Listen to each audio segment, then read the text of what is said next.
What's up, everybody? It is Callous. It is early Saturday morning.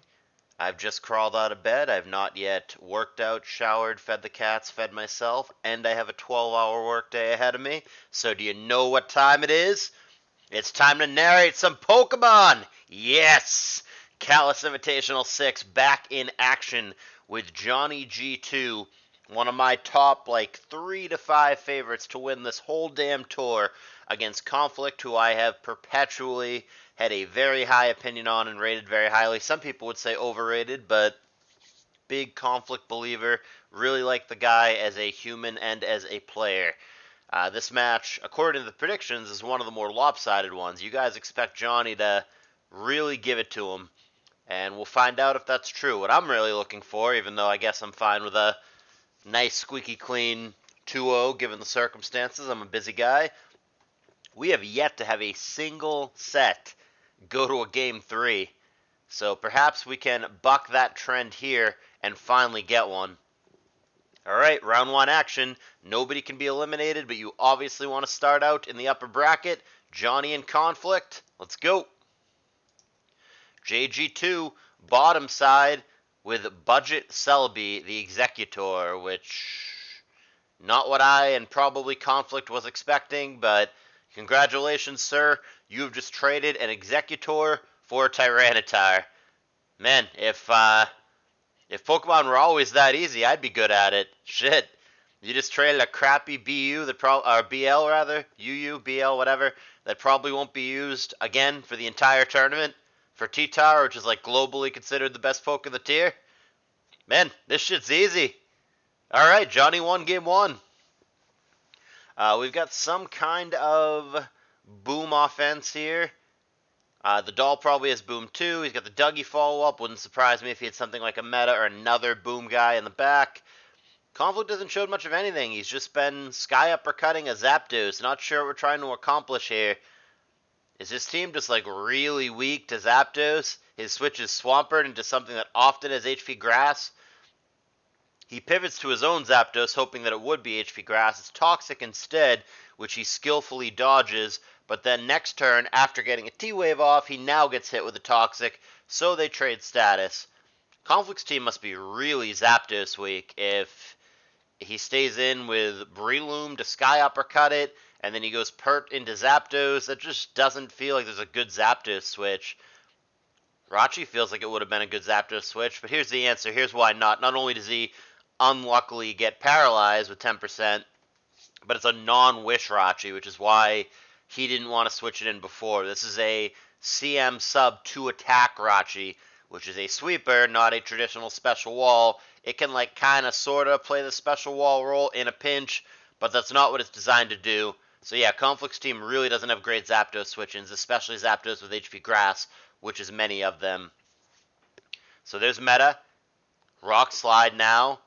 Does get a flinch, but what he doesn't have is lefties, so he's representing a choice band. It could be some weird Lom Magilligros or something, but it's probably banded. Nevertheless, Dougie gets in there, and full power is exactly what he needs.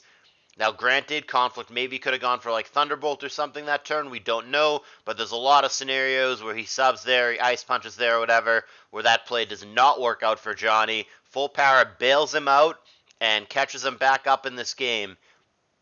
So now 4-4, paralyzed Zapdos out of the way. It was an Ice Beam that may or may not have killed depending on the EVs for both, but as it turns out, it was a critical hit. Not that there was any way to know that beforehand, but a crit would have gotten the job done there. And now Zapdos threatening to scare out Kun. Of note, there is no sand going on right now because of the weather change effect, which isn't super common, but that's what we've got here. So stuff like the Kun, in particular, more bulky than it normally would be since it doesn't have to worry about the sand. There's a CB mash. 37% is a lot. Earthquake 56% is even more, but Meta survives. And gonna mash again on the way out, why not? Hydro Pump could have missed there, could have been poor. I guess he didn't want to Earthquake into the Zapdos, which is why he did that. But it connects, and even though Meta did do some work on the way out, it does die, and it leaves us in a 3-2 with Conflict in the lead. Kun's going to be the best bet to win this game for Johnny. taking those earthquakes decently, 22, 23%. And like we said, no sand, so could take even more of those than he normally could. He's got 2 CM boosts now, and the Zapdos is suffering from the poison, but he does have Roar to get him out of there, at least for now. It's going to be a close late game here. Here's Pert coming into Thunderbolt's a good start, but is he going to play around HP Grass? We've seen 3 of the moves from the Zapdos, Rain Dance, Thunderbolt, Toxic. It could still have HP Grass, we don't know. Here's Focus Punch. And that does about what Earthquake was doing. 23% ends up being the answer. Coon wakes, goes Ice Beam, and gets Earthquaked right back, putting him in minor danger, but you know he's just going to rest. Here's Focus Punch, which gets disrupted by the Surf there.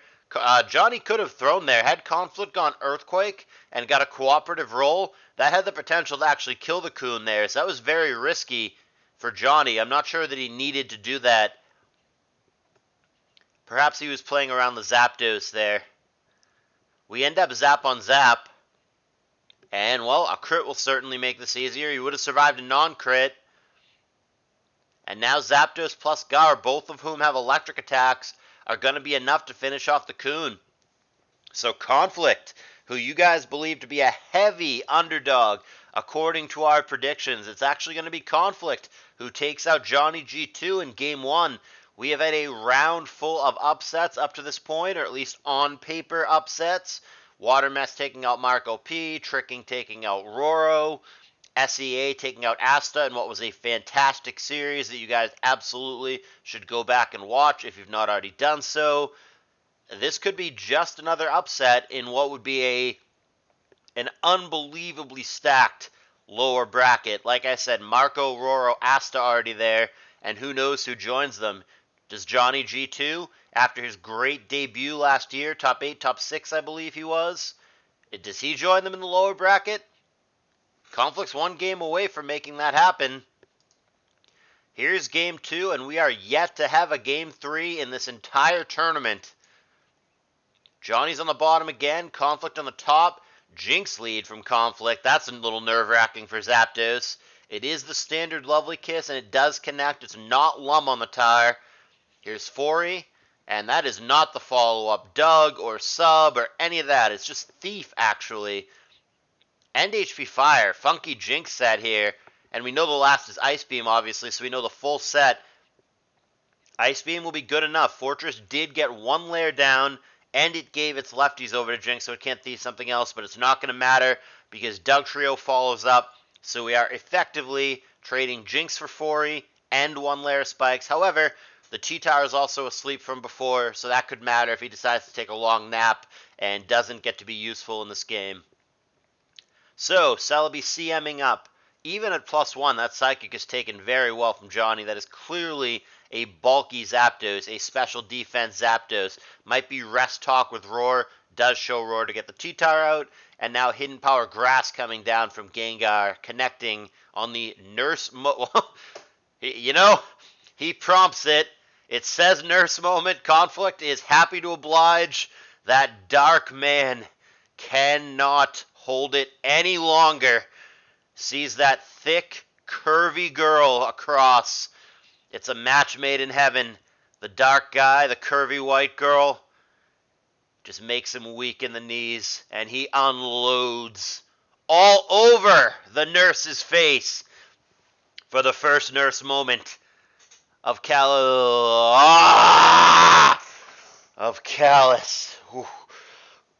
CALLOUS Invitational 6. Recompose after that. Zapdos with the S-Talk T-Bolt crit there. That's pretty clutch for Johnny. Not only does he find the attack, but he crits. Now, granted, he could have found Roar, but, why roar the Celebi when you can kill the Celebi? There's Lum, since he got another lucky Thunderbolt there, that time with a Para. But Dragon Dance is a threat here. Oh! Conflict goes Earthquake! He predicts the Swampert there. He could have killed the Zapdos with the +1 Rock Slide there. But he makes the ballsy play with the +1 Earthquake, trying to connect with Swampert. Oh! Plays like that are genius when they work, and make you look like a dope when they don't. Unfortunately, this time, Conflict gets the bad end of it. He's down to just Endeavor Pert here, outsped, of course, by Dugtrio, and now he's going to need either a crit Hydro Pump or a freeze from Ice Beam on the opposing Swampert to win. He goes for Pump, which I think is wrong because it's less odds. You are less likely to crit than to freeze. So mathematically, I believe that was the wrong move for Conflict. But either way, he would have needed to get very lucky, and he does not. And it's going to be Johnny sending us to the first Game 3 of the tournament. How poetic is that it's named Nurse Moment? And instantly, Conflict doesn't even wait. Oh, Nurse Moment? Yeah! Hit that button! No hesitation.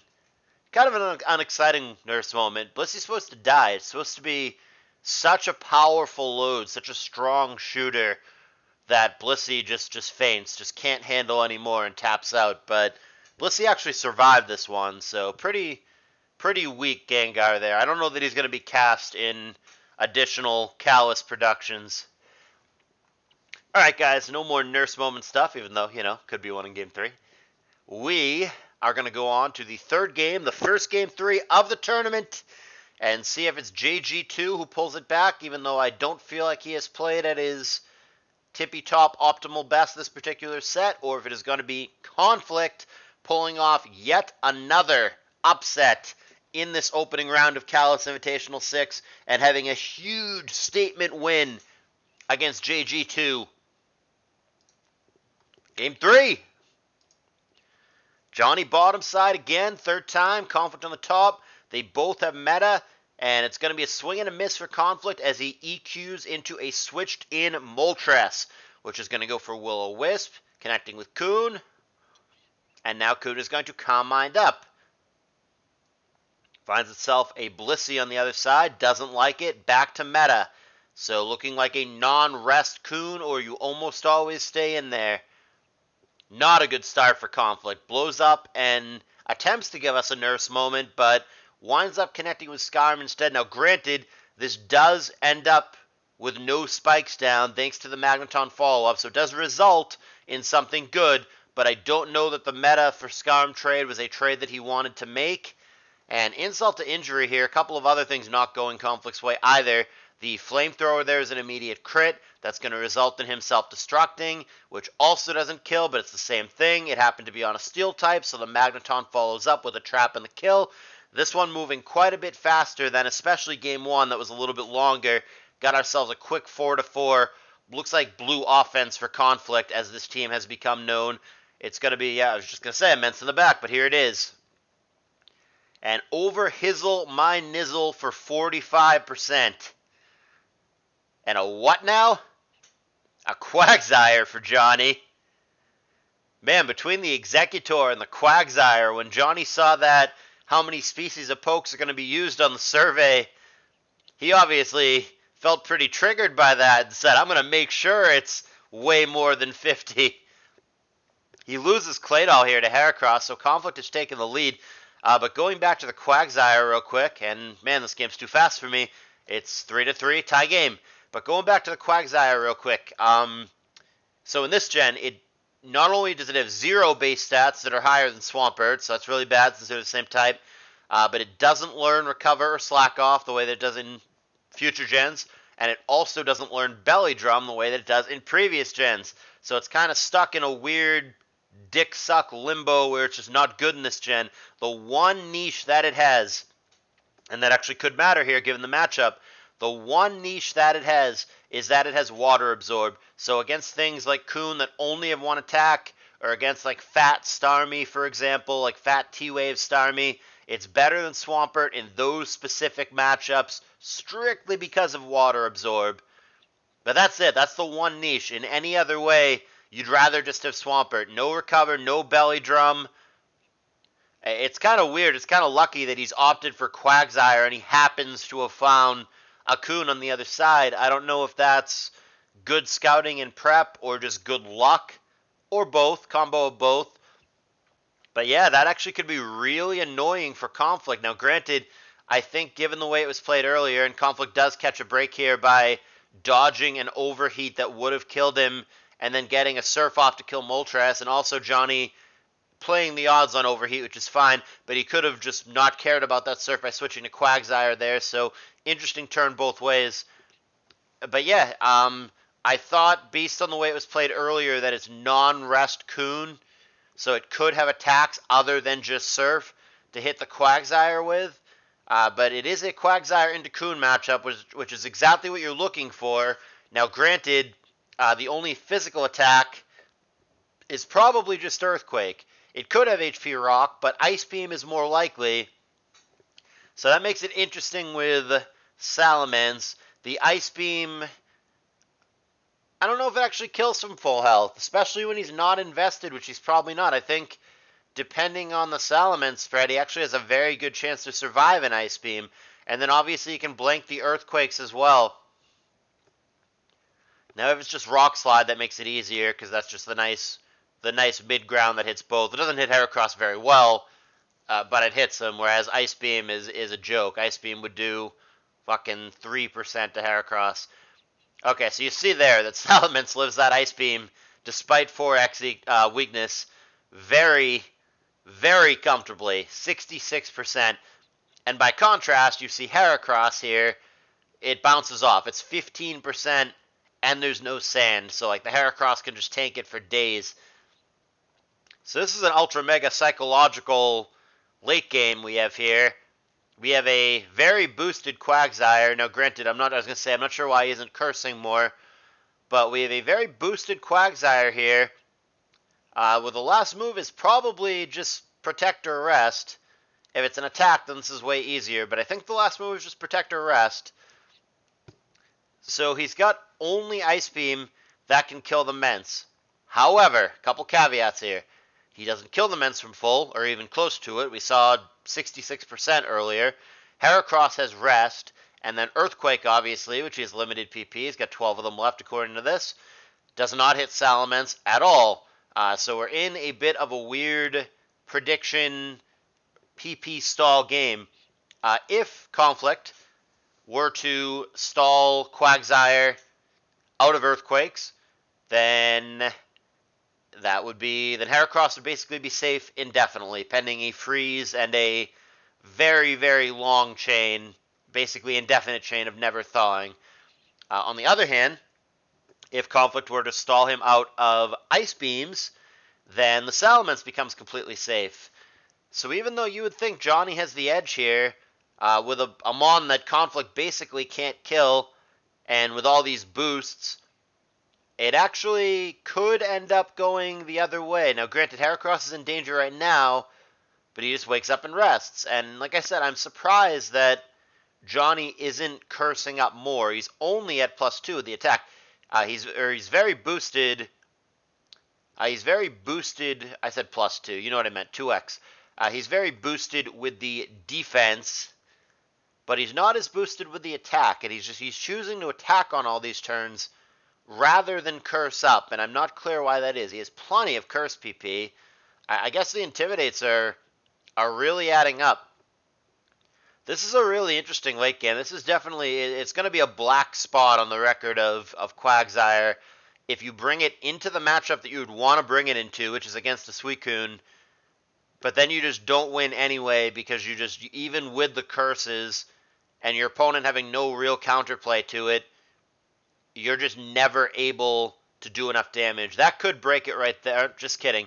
He freezes, but Conflict insta-thaws. Let's do a PP check here. We're getting low. 6 Earthquakes, 6 Ice Beams. Conflict has a really decent shot mathematically at this point to stall this out, though the Heracross is in danger. Here's a snipe opportunity. Beam! No! Johnny misses the opportunity and gets intimidated. Here's Hera. Okay, that Earthquake with a crit gets him. So it is only the Mence and the Quagsire. Salamence going to need critical hit assistance ASAP. He gets a flinch and lefties. That's fine, but how do you kill it here? Rock Slide again? Nope. I think he had to play for a crit. I don't know why we're Rock Sliding. Don't you just Hidden Power twice and just get there? Well, it looks over now. Rock slide finally misses, but I mean, this was never going anywhere. I don't understand the late game rock slides. I don't understand why you don't just come in, click hidden power, and pray for a crit. I mean, what else can you do? This rock slide play was never going to get it done. It takes a minute, and this late game far closer than it may have appeared. At the end of it, Johnny is neutral on attack, even after all those curses. He only has 3 Earthquakes left and 4 Ice Beams left, so that easily could have gone the other way. Johnny very nearly PP stalled out there at the end by Conflict. Now, Johnny does win and avoid the upset, which is what most of you guys expected. Like I said, Johnny was the overwhelming favorite in the predictions. But you've got to keep in mind, this easily could have gone either way. Conflict did win Game 1. Game 2 was close, but the least close of the 3. And clearly this one in particular, in what seemed like a not good matchup for Conflict, this one clearly could have gone either way. I don't think that this was Johnny's finest performance. I don't just mean this Game 3, I mean the whole set. I think Johnny's probably not thrilled with his own play and probably can and should do better if he wants to go deep in this CI. And Conflict, on the other hand, I think performed pretty well. Not spotless by any means, but I think he really gave Johnny a fight. And like I said, easily could have taken it. So respect to Conflict, but as we say all the time, there's no shoulda, woulda, coulda in Mons. It doesn't matter what could have happened. What did happen is Johnnyg2 gets the victory. He'll be in the upper bracket. Conflict going to drop down to the Shark Tank of a lower bracket that we got going on. And we're like halfway through round 1. There's so much CALLOUS Invitational left to come. So hit that like button if you've enjoyed the content. I really appreciate you guys watching the video, supporting the tour. If you want to donate, we're over $1,700. We got 2K in sight. Those are appreciated, but strictly optional. Alright, that's it. I take too long on the outros of videos. Appreciate you guys. See you in the next battle.